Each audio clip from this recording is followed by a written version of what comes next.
Jóvenes, buenas tardes.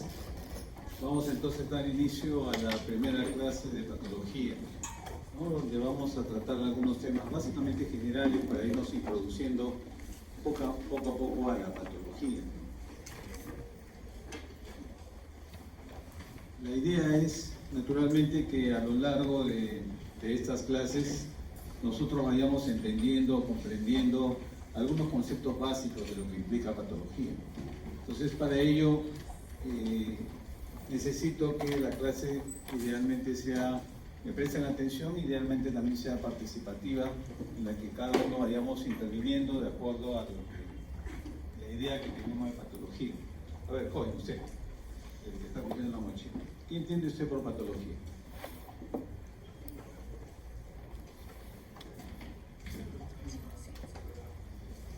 ¿No?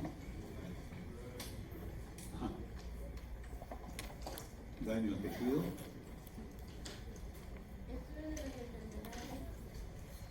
Estudio de las enfermedades, que tienen traducciones en los tejidos, naturalmente. ¿Algo más? ¿Alguien más tiene una idea de qué cosa es la patología? ¿Usted, joven?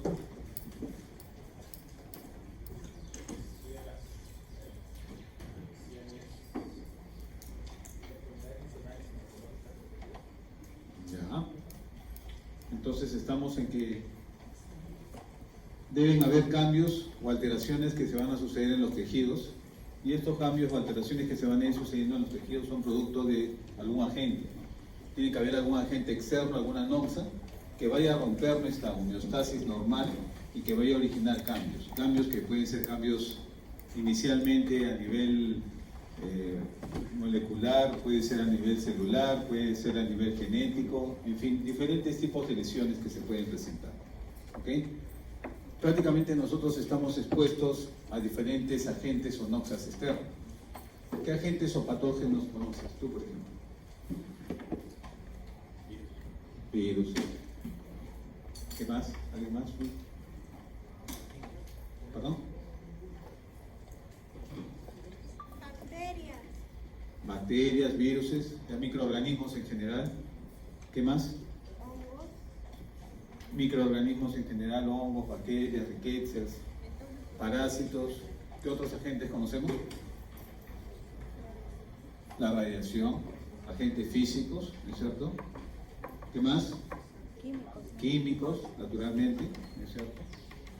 Entonces existen enfermedades medioambientales, enfermedades propias del huésped, en la que nosotros adquirimos alteraciones propias que vienen en nuestro organismo, ¿no? Como son enfermedades autoinmunes, que ya prácticamente los individuos nacen con ese defecto. Entonces, la patología es un universo de alteraciones que lo que van a hacer es romper nuestra homeostasis normal, y eso va a condicionar algún problema de enfermedad. La patología lo que va a hacer es tratar de determinar cuál es el agente etiológico, cuál es el mecanismo que origina este patógeno, esa enfermedad que es la patogenia. Entonces nos vamos a dedicar un poco a analizar la etiopatogenia, los mecanismos de las diferentes enfermedades. Entonces es un poco lo que vamos a ver el día de hoy, conceptos generales. Vamos a ver daño e injuria celular en general. ¿Okay? Entonces esta es un poco la tabla de contenidos que vamos a ver el día de hoy. Vamos a tener algunos conceptos generales, la visión de lo que es la muerte celular, los tipos de muerte celular o necrosis, una forma de muerte celular especial que es la apoptosis, que es la muerte celular programada, algunas alteraciones propias como acumulaciones intracelulares, clasificaciones patológicas, y finalmente vamos a cerrar con un tema sobre envejecimiento celular. Y es que, como les comentaba, a partir de una célula normal, ¿no?, se pueden suceder una serie de cambios. Y estos cambios son producto de ¿qué? De una serie de fenómenos externos que lo que hacen es romper esta homeostasis. Al romper esta homeostasis, nuestro organismo, ¿qué va a hacer? Primero se va a tratar de adaptar. O sea, nosotros tratamos de liberar una serie de mecanismos para poder agarrar y contrarrestar y volver a la homeostasis. Siempre la célula va a tratar de regresar a un estado de homeostasis. Pero si se produce una lesión celular, o sea, ya un daño propiamente dicho, este daño puede ser de dos tipos, fundamentalmente, como vamos a ver. Un daño leve, transitorio, temporal, y que me va a originar un daño reversible. Quiere decir que la célula libera una serie de mecanismos para tratar de romper este daño y poder regresar a la homeostasis, o si el efecto sobre esta célula es severo y grave, entonces ya se va a producir una lesión más allá de una lesión reversible y se convierte en una lesión irreversible, donde la célula ya no se va a poder recuperar. Entonces, lo único que le queda a esta célula cuando ya entra en daño irreversible es muerte celular. Y esta muerte celular puede ser de dos tipos: la necrosis, con sus diferentes tipos de necrosis que las vamos a estudiar el día de hoy, o la apoptosis, que puede ser un mecanismo simplemente fisiológico, ¿no? La apoptosis, que es una muerte programada, puede ser un mecanismo no necesariamente patológico, sino simplemente fisiológico, pero también naturalmente podemos caer en eso. Entonces, para ello, como hemos visto, la célula trata de adaptarse a estas injurias, ¿no? A este daño que se sucede sobre la célula normal. Entonces, estas adaptaciones se conocen en patología como atrofia, ¿no? Cuando un órgano ya empieza a dejar de funcionar por el envejecimiento fisiológico normal. Puede sucederse una hipertrofia, que es un aumento en el tamaño de la célula. Puede sucederse una hiperplasia, que es un aumento en el número de células. Puede sucederse una metaplasia, que es un cambio de un epitelio por otro que es más resistente. O finalmente puede sucederse una displasia. Una displasia viene a ser una lesión, un cambio premaligno. Todavía no es un cáncer, pero ya está yendo camino a eso. Y eso también representa un mecanismo de adaptación. Finalmente, si removemos el estrés, nuevamente la célula vuelve a su estado original o normal. Pero si tenemos un nivel de injuria que podamos catalogarlo como leve a moderado, se va a producir un daño celular, pero un daño celular reversible, donde la célula empieza a tener una serie de mecanismos a través de degeneraciones, de alteraciones subcelulares, alteraciones o acumulaciones intracelulares, pero que si le damos el estrés, la célula se va a reparar, tiene la capacidad de repararse a sí misma y nuevamente volvemos a una célula normal. Pero si el daño o la lesión, el estrés, cualquiera de los mecanismos que hemos conversado, sea un agente físico, químico, un microorganismo o lo que fuere, el daño que origina es permanente, severo, intenso, y la célula no tiene el mecanismo de cómo compensar eso, va a entrar naturalmente en muerte celular. Las causas que causan la injuria pueden ser de diferentes tipos, pero los podemos dividir en dos grandes grupos: causas genéticas, o sea que ya existe una alteración genética, probablemente una mutación que lo pueda haber heredado de mis padres de repente, o alguna alteración que se ha sucedido de manera esporádica, quiere decir que ha habido otro agente que ha inducido un daño genético, o pueden ser causas adquiridas. De estas causas adquiridas, acá hay una relación muy grande de causas que pueden originar injuria, pasando por la hipoxisquemia, que naturalmente tiene que ver con el fenómeno de oxigenación. Todos sabemos que las células necesitan el del oxígeno para poder vivir, y si hay algún mecanismo que disminuye el flujo sanguíneo, o peor aún, bloquea el flujo sanguíneo y conduce a una isquemia, entonces naturalmente va a originar un daño. Si la hipoxia no es muy severa y se revierte, la célula se va a recuperar. Pero si la isquemia, que es un bloqueo completo, es permanente y duradero, puede originar naturalmente un infarto. Agentes físicos, agentes químicos, microbianos, agentes inmunológicos naturalmente, también igual, eso tiene que ver a veces con causas idiopáticas. Hay muchas enfermedades autoinmunes de las cuales sufrimos y que no se sabe exactamente cuál es la causa, y eso cae dentro de las enfermedades idiopáticas. Lupus eritematoso sistémico, enfermedades como la tiroiditis de Hashimoto, por ejemplo, son enfermedades autoinmunes que atacan a veces a diferentes órganos o órganos específicos. Después tenemos trastornos nutricionales, el envejecimiento, que es algo fisiológico normal, enfermedades psicogénicas y factores iatrogénicos naturalmente, porque a veces cualquier droga que nosotros administramos, si no la administramos adecuadamente, podemos inducir un daño. Independientemente de eso, nosotros sabemos de que cualquier droga que estamos administrando tiene efectos adversos que pueden originar, en un agente susceptible, pueden originar o desencadenar reacciones, por ejemplo, de shock anafiláctico, cuando hay una persona, por ejemplo, que es alérgica a la penicilina, que es el agente, el antibiótico más frecuentemente usado, o hoy por hoy probablemente menos usado. Entonces, estas son las adaptaciones celulares de las que le comenté.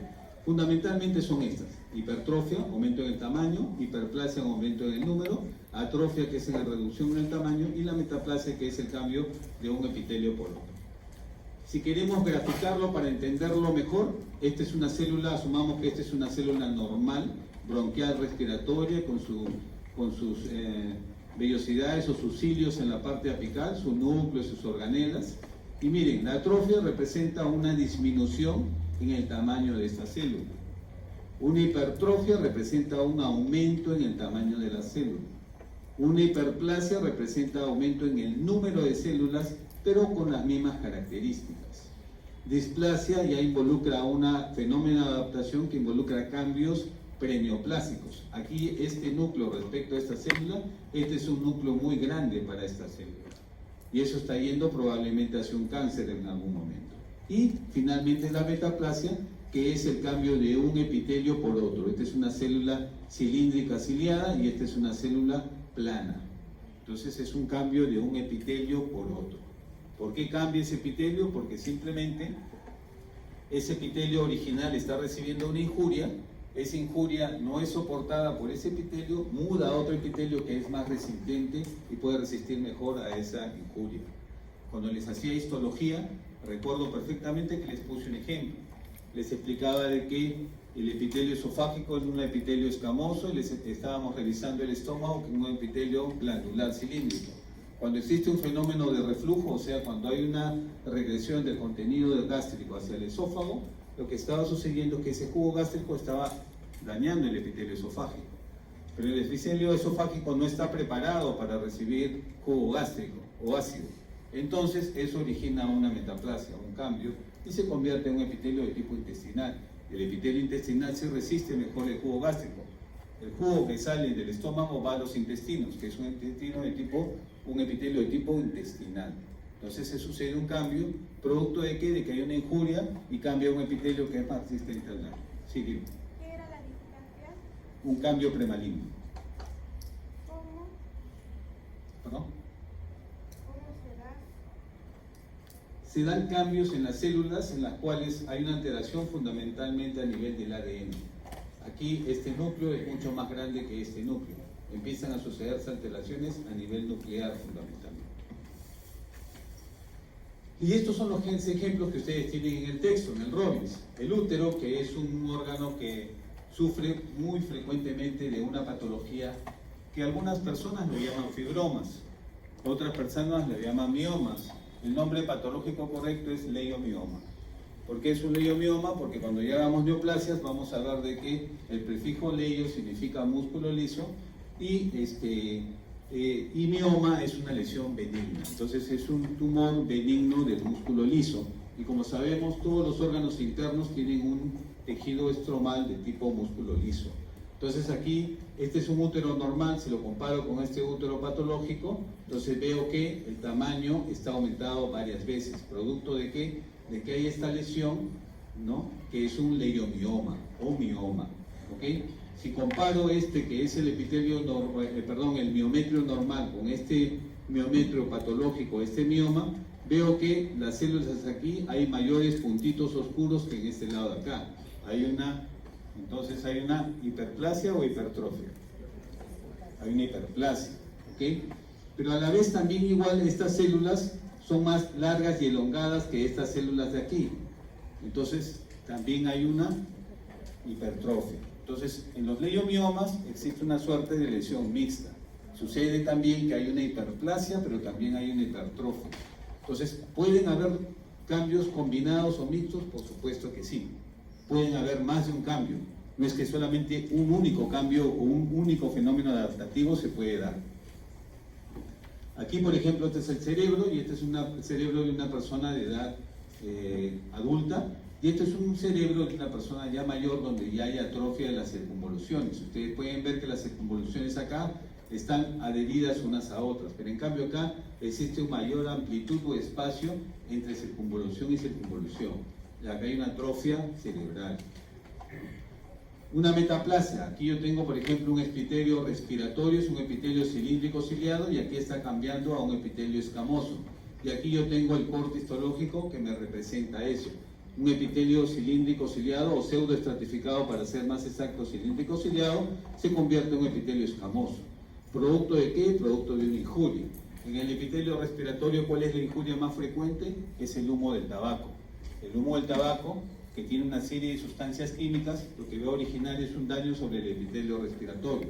El epitelio respiratorio no puede tolerar esa injuria celular y cambia y muda a un epitelio de tipo escamoso.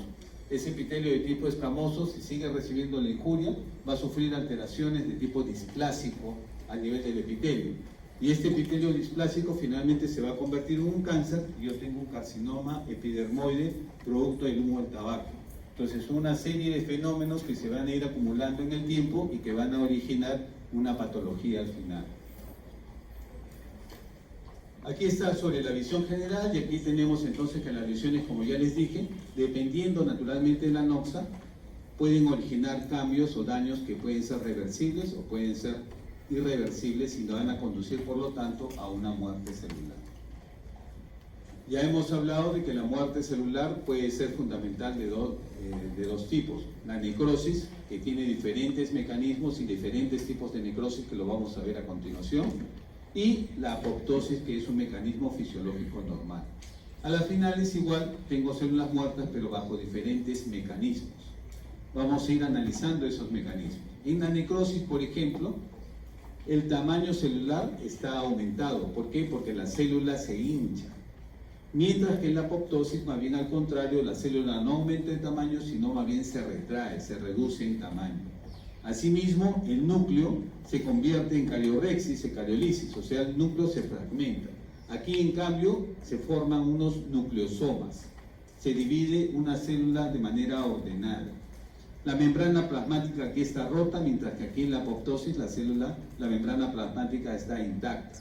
Naturalmente, en la necrosis se daña o se rompe la membrana citoplasmática y todas las membranas de las organelas. El contenido celular es digerido enzimáticamente. ¿Por qué? Porque las organelas, recuérdense, tenemos lisosomas, fagolisosomas, que son prácticamente las organelas que contienen, las enzimas que van a degradar o ayudar a degradar lo que consuma la célula. Entonces, al romperse la membrana, esos productos de digestión quedan liberados y por lo tanto la célula se va a autodigerir en cierta forma. Inflamación normalmente está presente a nivel de la necrosis, pero en cambio en la apoptosis no. No hay una respuesta inflamatoria frente a la apoptosis porque es un mecanismo fisiológico. El papel fisiológico patológico, acá invariablemente patológico y aquí fisiológico, como ya les comenté. Existen diversas alteraciones, naturalmente reversibles y las irreversibles, como la necrosis. ¿Qué pasa en la necrosis? Aún hay un aumento en el tamaño, hay una fragmentación del núcleo, hay una disolución prácticamente del núcleo. Aquí vamos a verlo con un ejemplo. Esto representa los túbulos renales, que son células cúbicas. Ustedes pueden ver acá las células, su núcleo redondo, su citoplasma. Aquí está sucediendo, ¿qué cosa? Que aquí las células, miren, aquí mientras que la membrana y la luz del túbulo está bien definido, aquí la luz del túbulo está de manera irregular. Algunos núcleos se están perdiendo, están desapareciendo. Aquí empiezan a aparecer células inflamatorias y la estructura del tubo ya se ha perdido. Aquí se van las células como que soltando, el tejido se va fragmentando, se va necrosando. Existen diferentes tipos de necrosis. Tenemos fundamentalmente 5 tipos de necrosis. Tenemos por un lado la necrosis de tipo coagulativa. La necrosis de tipo coagulativa tiene como mecanismo fundamental, ¿qué cosa? La hipoxia isquemia. O sea, hay una disminución en el flujo de aporte de oxígeno a la célula. Entonces, ¿qué es lo que se va a suceder? Si hay una falta de aporte de oxígeno, la célula se va a necrosar. Pero la característica de esta necrosis es que todas las células no se desmoronan, sino que todavía queda por un lapso de tiempo las células, pero de manera desnaturalizada. Los citoplasmas se ponen eosinofílicos, el núcleo sí se pierde, pero la estructura de la célula todavía permanece por algún tiempo más. ¿Ok? Antes de desmoronarse completamente. Ya eso se conoce como necrosis de tipo coagulativo. Una de las características de la necrosis coagulativa desde el punto de vista macroscópico es que tiene una forma triangular. ¿Y por qué tiene una forma triangular? ¿Por qué? Porque si yo obturo el vaso sanguíneo que está alimentando a esta zona de acá, los vasos se van dividiendo de vasos de gran calibre, a mediano calibre, a pequeño calibre. Entonces la irrigación de este vaso de mayor calibre hacia acá tiene esta forma triangular. ¿Siempre? Mayormente es así. Entonces aquí ustedes pueden ver que hay una necrosis tubular aguda. Los túbulis están necrosados, los núcleos, como aquí por ejemplo en estos túbulis de aquí no se ven los núcleos, pero todavía conserva en algo la arquitectura tubular, o sea, quedan como los fantasmas celulares. Eso es una necrosis de tipo coagulativo. ¿Tienen algo de su estructura celular? Así es, todavía conservan en algo su estructura celular. Después tengo la necrosis de tipo licuefactiva. La necrosis de tipo licuefactiva es la característica de las necrosis cuando hay un agente bacteriano.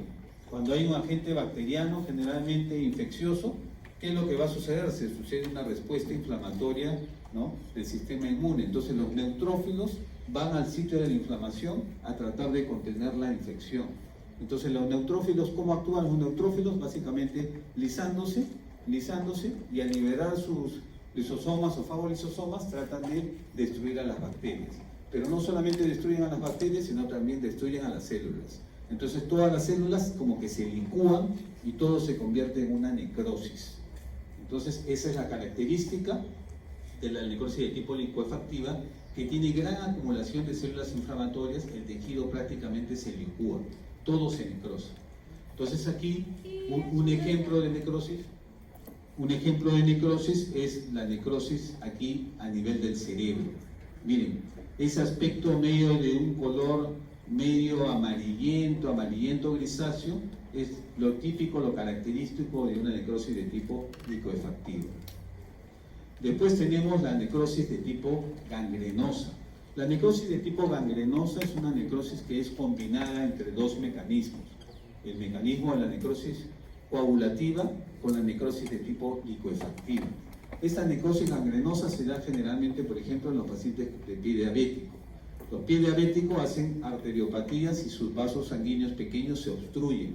Entonces no llega sangre hacia las zonas más distales del organismo. Por eso que los pies diabéticos generalmente las partes más distales son las que se necrosan. Pero sobre eso también se agrega un fenómeno inflamatorio. Entonces también empiezan a aparecer neutrófilos. Entonces la necrosis de tipo gangrenosa es una combinación o una característica de las dos necrosis que hemos estudiado, licuefactiva con isquémica. Y eso es lo más característico, la necrosis de un pie diabético. Aquí lamentablemente por un daño en la microvasculatura que va a originar isquemia en esta zona y se agrega un componente inflamatorio, y ustedes pueden apreciar ahí la pus que está acompañando este proceso, pues no queda otra más que amputar lamentablemente este miembro. Después tenemos la necrosis de tipo gaseosa. La necrosis de tipo gaseosa es una necrosis de tipo especial que se sucede en la tuberculosis.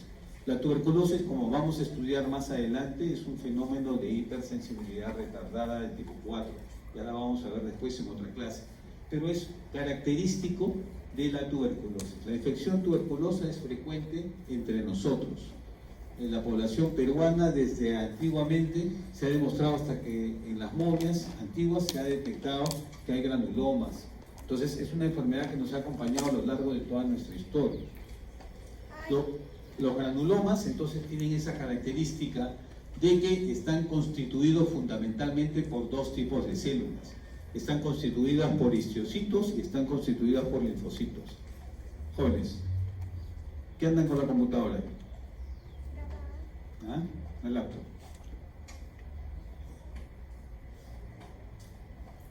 Creo que está escribiendo ahí.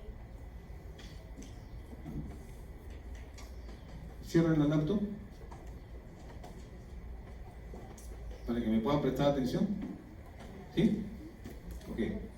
Entonces, en esta necrosis de tipo gaseosa es una característica de las infecciones tuberculosas. Como les dije, los granulomas se caracterizan porque están constituidas fundamentalmente por dos tipos de células, por linfocitos e histocitos. Espera, me estoy diciendo que eso te pasa y luego te salen granulomas. ¿Perdón? ¿Te pasa eso con granulomas o te salen los granulomas del tubo? No te entiendo. No entiendo tu pregunta. Cuando te da eso, ¿te va a salir granulomas o te van a...? La tuberculosis está constituida por este tipo de reacción inflamatoria, por una necrosis, la formación de granulomas. Y los granulomas condicionan una necrosis de tipo gaseoso. Entonces, este es el pulmón. Estos son, la tuberculosis es una enfermedad que es producida, como ya saben ustedes, por Mycobacterium tuberculoso, que es un micobacterium que sobrevive a altas tensiones de oxígeno. Y es por eso que estos granulomas generalmente se van a disponer en las zonas apicales de los pulmones, porque las zonas apicales son las donde hay la mayor cantidad de tensión de oxígeno, ¿no? Más no así en las zonas basales.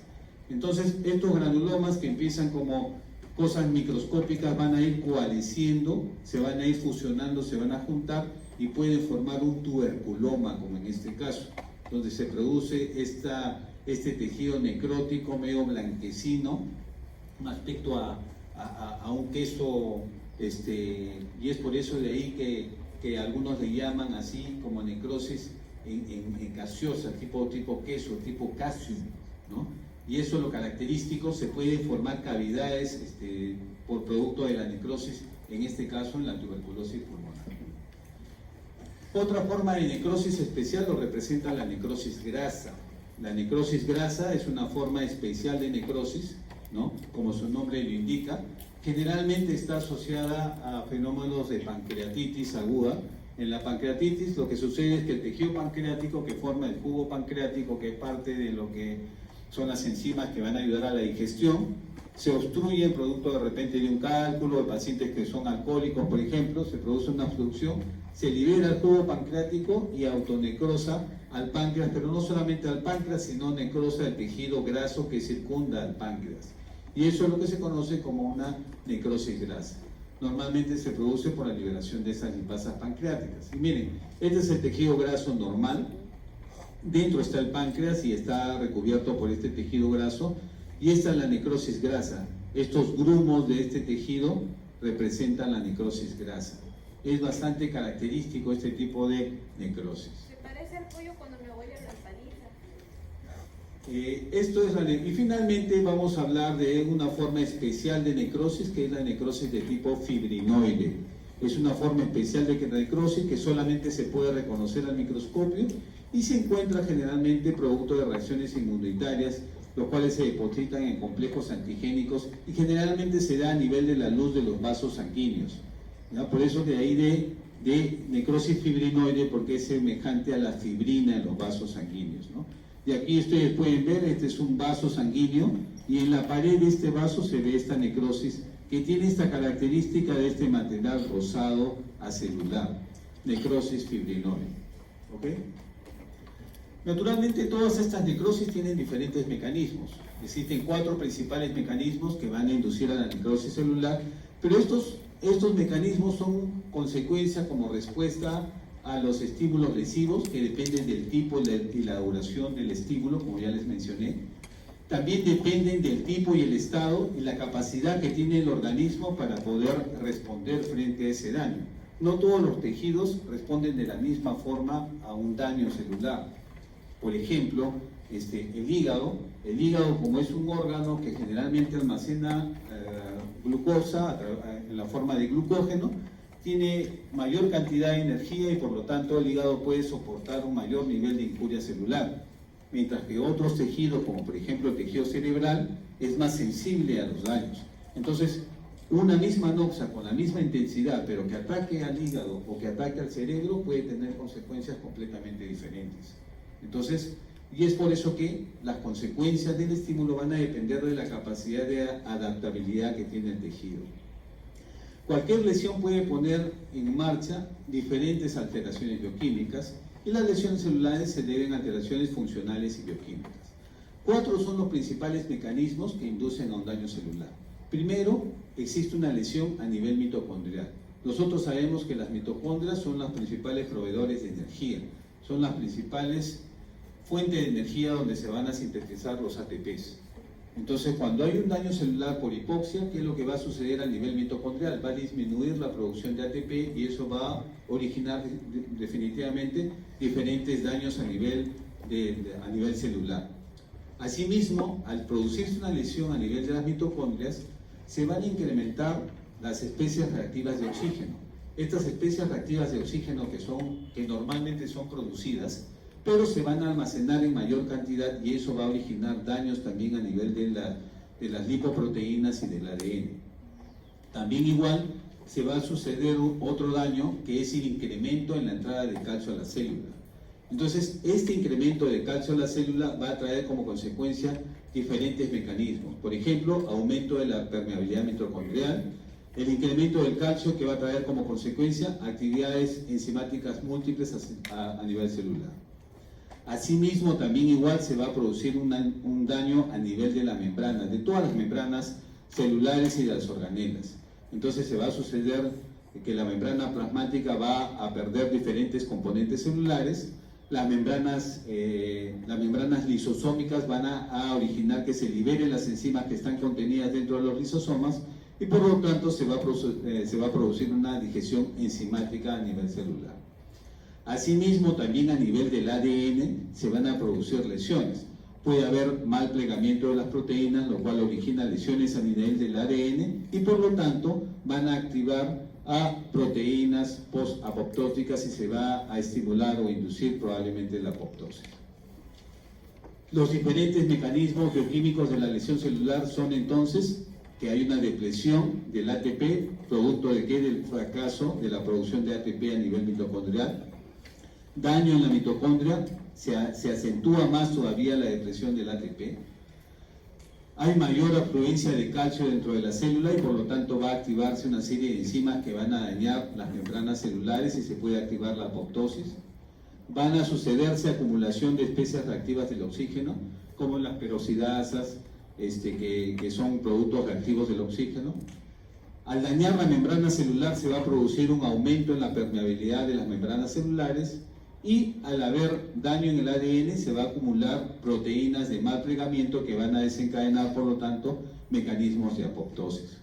Entonces, la isquemia celular induce ¿qué cosa? Una disminución de la fosforilación oxidativa, una disminución del ATP, y al dañarse el ATP lo que va a alterar en este mecanismo de la fosforilación oxidativa es que hay una disminución de la bomba de sodio, aumenta la entrada de calcio y de sodio a la célula, aumenta la salida de potasio de la célula y por lo tanto se va a proceder se va a producir una hinchazón a nivel celular, a nivel de organelas. O sea, la bomba de sodio se daña, no es que esté disminuyendo. Así es, se daña la bomba de sodio y potasio. Después también igual, como el mecanismo de la fosforilación oxidativa está alterado, la célula como mecanismo compensatorio que va a hacer, va a activar la glucólisis anaeróbica. Pero esta glucólisis anaeróbica, ¿qué va a traer como consecuencia? Va a traer como consecuencia que hay una más rápida disminución de la glucosa a nivel de la célula, aumento del ácido láctico, y al aumentar el ácido láctico va a haber una disminución del pH, y por lo tanto al disminuir el pH se va a producir daño a nivel de la cromatina nuclear. Y además de ello, como hay lesión a nivel de la membrana de los ribosomas, va a haber una disminución de la síntesis proteica. Cuando hay una disfunción mitocondrial, entonces va a haber que esta disfunción mitocondrial, que puede ser por diferentes mecanismos, puede ser por una disminución del aporte de oxígeno, como ya hemos visto, puede ser por efecto de toxinas, puede ser por efecto de radiación, diferentes mecanismos que van a dañar a la mitocondria, van a inducir una disfunción mitocondrial y por lo tanto van a disminuir van a originar una disminución en el ATP, hay una disminución en la generación de ATP y va a producirse un incremento en las especies reactivas de oxígeno. ¿Cuáles son esas especies reactivas de oxígeno? El peróxido, el superóxido de hidrógeno, etc. Y esto van a originar alteraciones celulares múltiples y por lo tanto necrosis. También de igual manera, si existe una alteración o daño del ADN por mal plegamiento, se van a incrementar las proteínas proapoptóticas, disminuyen las proteínas antiapoptóticas y se desencadena el mecanismo de la apoptosis. El mecanismo de la apoptosis lo vamos a ver en unos instantes, pero es el producto de una interrelación entre proteínas que promueven y otras que inhiben la apoptosis. El aflujo de calcio, o sea, el incremento del calcio a nivel intracelular, que va a traer como consecuencia el aumento de calcio citosólico, va a activar una serie de enzimas celulares, como fosfolipasas, que van a originar una disminución en los fosfolípidos y por lo tanto una lesión a nivel de la membrana celular. Se van a incrementar las proteasas y al incrementarse las proteasas se va a producir mayor ruptura de las proteínas y por lo tanto también mayor daño a nivel celular. Se van a activar las endonucleasas y estas endonucleasas van a agarrar y van a dañar o romper el citoesqueleto y por lo tanto se va a inducir lesión celular. Y las ATPasas lo que van a hacer es un mayor consumo de ATP, que es la fuente de energía para las células. Se acumulan los radicales libres. Normalmente los radicales libres se están produciendo, todas las células dentro del mecanismo oxidativo de las mitocondrias producen estos radicales libres, pero en poca cantidad. Pero cuando se sucede un daño, se sucede un incremento en estos radicales libres. El peróxido que puede convertirse en superóxido de hidrógeno, que puede también por un fenómeno por la reacción de Phantom, puede convertirse en este radical libre que es el oxidrilo, y así también igual que este peróxido por acción del óxido nítrico se puede convertir en peroxinitrito.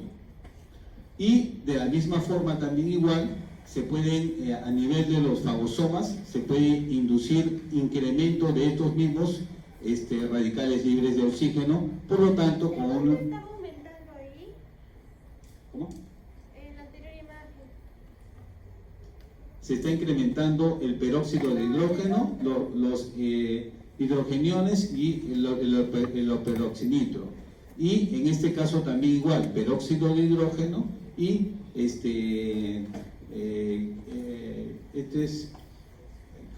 cloruro de hidrógeno es esto. Después, de la misma forma también, la producción de los compuestos reactantes de oxígeno, tenemos el superóxido, el peróxido de hidrógeno y el radical el oxidrilo. Normalmente estos radicales libres son eliminados a través de la conversión del peróxido de hidrógeno y la descomposición de este peróxido de hidrógeno en agua y un radical oxidrilo, que son eliminados. Pero si estos radicales libres se acumulan, entonces sí van a inducir efectos patológicos.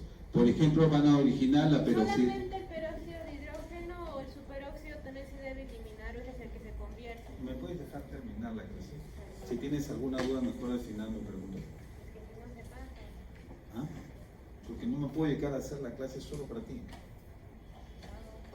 ¿Ya? Entonces tenemos acá, si se van a suceder efectos patológicos, tenemos entonces la peroxidación lipídica, que va a inducir mayor lesión a nivel de la membrana celular.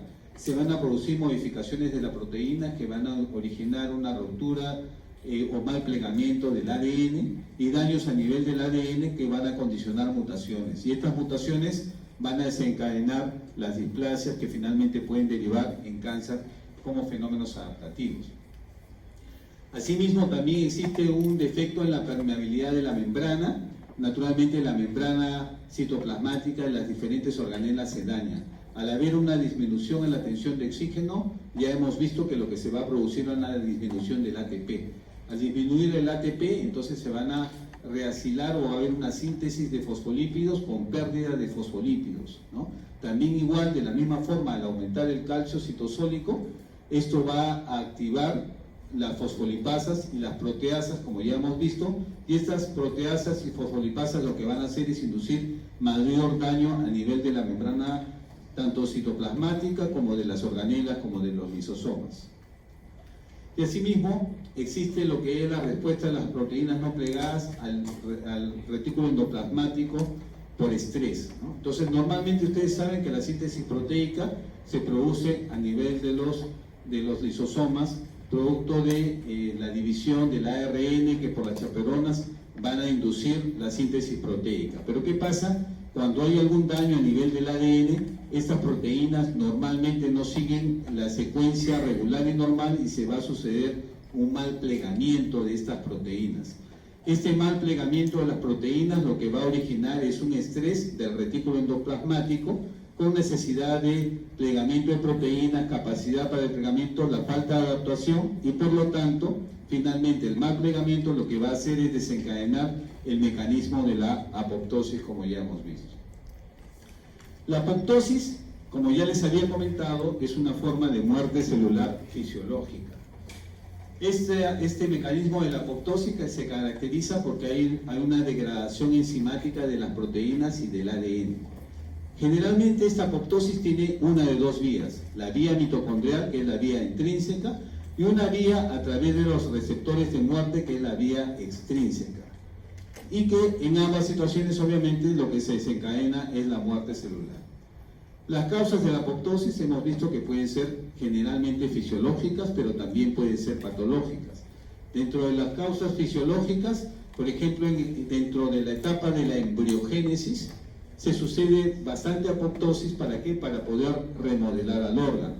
También están involucrados en los tejidos dependientes de hormonas, en la proliferación o pérdidas celulares, en la muerte celular cuando han cumplido su fin útil, y esto tiene que ver con la senescencia celular, que lo vamos a ver después, eliminación de linfocitos autorreactivos que son potencialmente dañinos, y la muerte celular inducida por los linfocitos T citotóxicos. Todos estos son mecanismos de apoptosis de tipo fisiológico, pero existen también apoptosis de tipo patológico. Cuando hay este caso, cuando hay daño en el ADN, por ejemplo, la radiación induce daño en el ADN, produce mal plegamiento de las proteínas y se sucede entonces también un mecanismo de apoptosis, pero de tipo patológico, donde no beneficia a la célula, sino que beneficia a la célula que se está transformando en una célula maligna. Eso lo vamos a estudiar con más detenimiento cuando hagamos neoplasias. Después tenemos acumulación de proteínas por mal plegamiento, lesiones celulares en ciertas infecciones y atrofia patológica en algunas circunstancias. Desde el punto de vista patológico, cuando nosotros miramos una apoptosis al microscopio, lo que vamos a ver es que la célula, miren, la célula se va a formar estos cuerpos apoptóticos. Esta cromatina que está aquí en pequeños grumos condensados representan los cuerpos apoptóticos. Cuando uno ve esto, dice, estos son apoptosis. Además de ello, generalmente nunca uno va a encontrar una respuesta inflamatoria asociada a esta necrosis. ¿Por qué? Porque es un mecanismo, la mayoría de las veces, fisiológico. Existen dos vías, la vía intrínseca, que es la mitocondrial, la cual existen sustancias que son proapoptóticas y antiapoptóticas, ¿no? Que son los reguladores. Entonces aquí tenemos por un lado los reguladores, el BSL2 y el BSL-XL, que son los antiapoptóticos, ¿ya? Y los proapoptóticos, que es el VAX y el VAC. Entonces estos van a actuar sobre la mitocondria, y cuando inducen a una apoptosis lo que van a hacer es que a nivel mitocondrial van a inducir la liberación del citocromo C.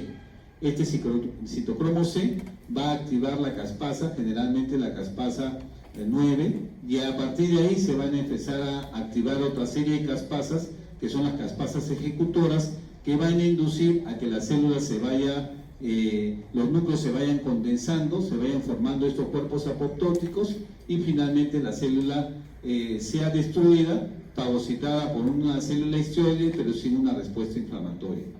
Mientras que la vía extrínseca es a través de receptores, que generalmente son los receptores que están a nivel de la membrana citoplasmática en la parte externa, que tiene que ver con los receptores FAS y el receptor de la necrosis, el factor de necrosis tumoral. Entonces estos receptores activan a proteínas adaptadoras, y estas proteínas adaptadoras también igual inducen una activación de la caspasa, generalmente la caspasa 8, y de ahí esta caspasa 8 induce a la activación de otra serie de caspasas que van a inducir, ¿qué cosa? La ruptura del citoesqueleto y la formación de estos cuerpos apoptóticos, que es la forma como esta célula muere. Entonces tenemos la vía mitocondrial, ¿no? Y la vía, esta es la vía de supervivencia celular, y esta es la vía de la apoptosis a través de los receptores a nivel de la membrana. Finalmente vamos a ver en estas últimas diapositivas con otros fenómenos adaptativos. Las células también igual pueden tener un mecanismo de autofagia. ¿En qué caso se condiciona este mecanismo de autofagia? O sea, la célula siempre, de alguna manera, su finalidad es tratar de sobrevivir para agarrar y cumplir una función específica. Pero si, por ejemplo, existe un déficit nutricional y una persona no recibe el aporte nutricional adecuado, entonces la propia célula o el individuo no va a morir, tiene que tratar de agotar de cualquiera de donde pueda, tratar de recuperar energía o fabricar energía. Entonces, ¿qué es lo que va a hacer? La célula se va a autodigerir, ¿ya?, para que de alguna manera pueda recuperar fosfolípidos y proteínas y de esa manera pueda tratar de sobrevivir algún tiempo más. Y es por eso que las personas que sufren de desnutrición severa son esas personas que sufren de marasmo y que van desnutriéndose y se van adelgazando progresivamente y entran en un fenómeno conocido con el nombre de autofagia. Entonces, la célula se autodestruye, pero para recuperar a sí mismo todas las proteínas o fosfolípidos y de esa manera poder seguir generando ATP para, de alguna manera, poder generar mayor cantidad de energía. Entonces, todas las células tratan de reciclar o de reusar sus propias proteínas y fosfolípidos y de ahí obtener energía. Otros fenómenos adaptativos lo representan las acumulaciones intracelulares. Las células pueden acumular una serie de sustancias dentro de sí y eso va a originar diferentes patologías. Por ejemplo, puede haber una acumulación de grasa y aquí tenemos la célula hepática que empieza a acumular triglicéridos en su citoplasma y esto se conoce con el nombre de hígado graso. Eso no es normal, es patológico, pero son acumulaciones intracelulares. Asimismo, también igual se pueden acumular algunas proteínas de origen animal, se pueden acumular algunos pigmentos o material exógeno dentro de las células y dependiendo del material que va acumulando, reciben un nombre específico. Por ejemplo, cuando tenemos una eliminación inadecuada de una sustancia normal por defecto en los mecanismos de empaquetamiento, ese es un fenómeno que va a originar, por ejemplo, acumulación de grasa dentro de la célula.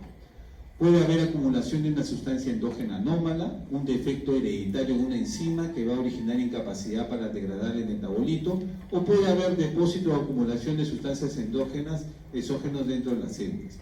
Entonces, dentro de estas acumulaciones, el más frecuente de ellos son las acumulaciones de tejido graso, ¿no? Son los cambios grasos que va a originarse porque hay una acumulación de triglicéridos libres en las células.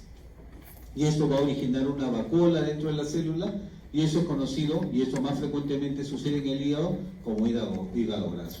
También igual se pueden suceder fenómenos de depósito ya no de triglicéridos sino de colesterol, y este colesterol, por ejemplo, se puede acumular a nivel de los vasos sanguíneos y cuando se acumula a nivel de los vasos sanguíneos va a formar una patología que se conoce como aterosclerosis, que son los ateromas que se forman a nivel de los vasos, originando naturalmente un defecto a nivel vascular. Pueden haber, como ya les mencioné, depósitos de proteínas, por ejemplo a nivel de los túbulos renales, como por ejemplo inmunoglobulinas.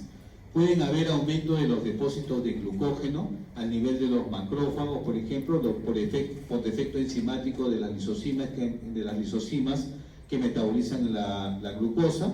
Puede haber depósitos de pigmento, como por ejemplo carbón, lipofucsina, el hierro, por ejemplo, cuando existe un sangrado, se libera el hierro de las células sanguíneas y estas se acumulan en los macrófagos y eso se conoce como hemosiderosis, ¿no? Entonces, por ejemplo, aquí es para ver cómo el tejido adiposo, la grasa, se puede acumular dentro de la célula cuando se acumulan, por ejemplo, ácidos grasos fundamentalmente de tipo triglicéridos. Entonces, miren, estos son células hepáticas, estos son hepatocitos, estos de acá, estos que son rosados con el núcleo central son hepatocitos normales, y estos son hepatocitos patológicos, en las cuales se acumula una vacuola grande, transparente, que es esta vacuola de grasa que desplaza al núcleo, y que recuerda bastante a una célula grasa, a una célula adiposa, uniloculada. Entonces, de ahí el nombre de hígado graso. Esto es un fenómeno patológico. Después, por ejemplo, también se pueden acumular estos pigmentos como este pigmento que se conoce con el nombre de lipofucsina, que es un producto de degradación de las células y que se acumula, tiene este color medio dorado, que se acumula a nivel de los citoplasmas. Frecuentemente se acumulan a nivel, por ejemplo, de las vesículas seminales, del corazón. En este caso, estos son miocardiocitos que están acumulando esta lipofucsina, que, como les repito, es un pigmento de degeneración por la actividad celular. Las células que tienen gran actividad son las que van a acumular esto. Después aquí tenemos otro pigmento a manera de gránulos en el citoplasma de estas células, que tienen un color medio marrón dorado o pardo oscuro, que vienen a ser hemosiderina. O sea, cuando se sucede un sangrado, una hemorragia, el hierro de las células es fagocitado y acumulado en los histocitos y tiene este aspecto, esta forma de este pigmento de color medio pardo oscuro, ¿no? Que es la hemosiderina.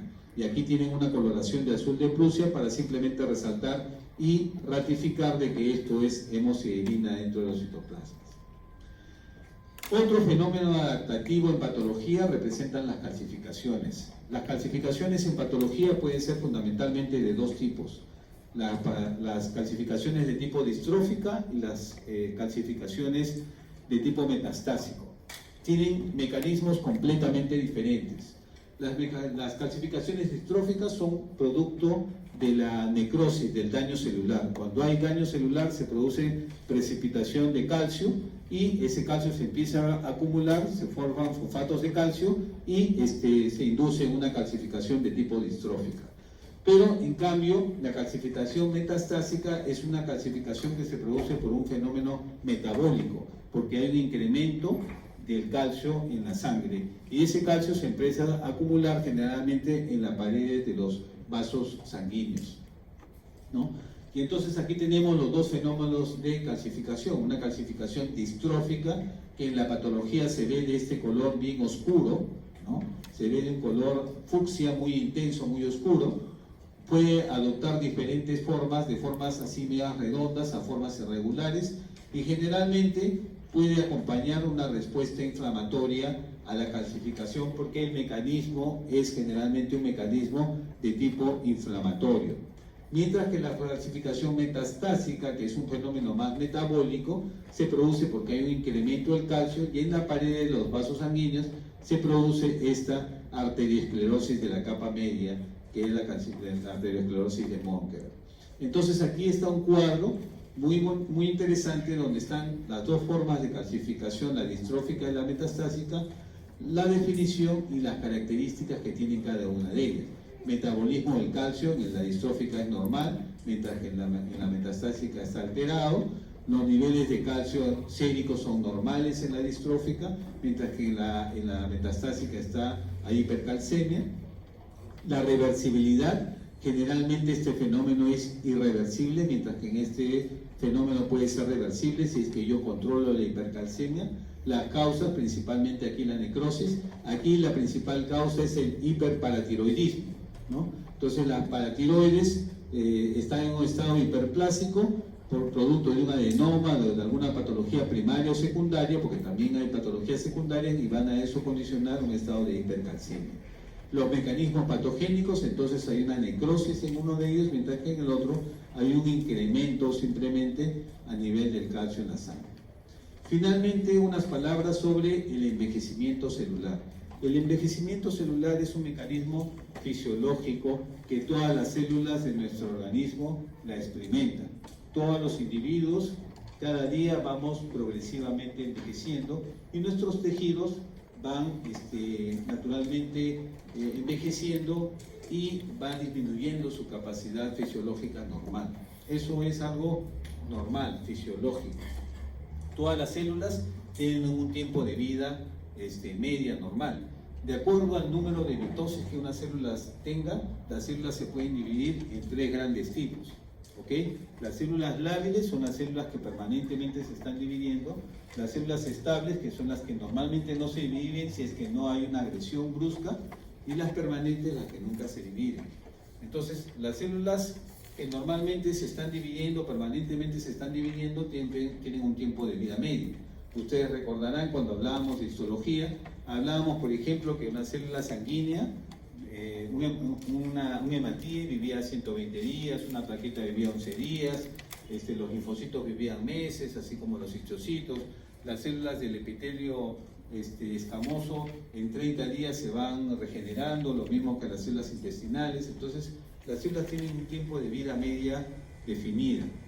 ¿Y eso obedece a qué? Obedece a que normalmente en los extremos de los cromosomas existen unas tripletes que normalmente no codifican nada, sino son unos extremos que lo que hacen es impedir de que los cromosomas se vayan a plegar sobre sí mismos y el cromosoma se altere, que son los telómeros. Estos telómeros representan como el reloj biológico de las células. Entonces, en cada división celular, las células, estos telómeros se van progresivamente acortando hasta que llegan a un nivel crítico en el cual la célula ya automáticamente entra en senescencia y en muerte celular por apoptosis. Ese es el mecanismo fisiológico normal. Existen células en nuestro organismo que tienen la telomerasa, que es la que sintetiza el telómero y que de alguna manera evite que se acorte. Y eso solamente las tienen las células progenitoras, como las células sanguíneas, las células madre que están en la médula ósea. Todas las células madre tienen esa capacidad de poder sintetizar el telómero para evitar el acortamiento.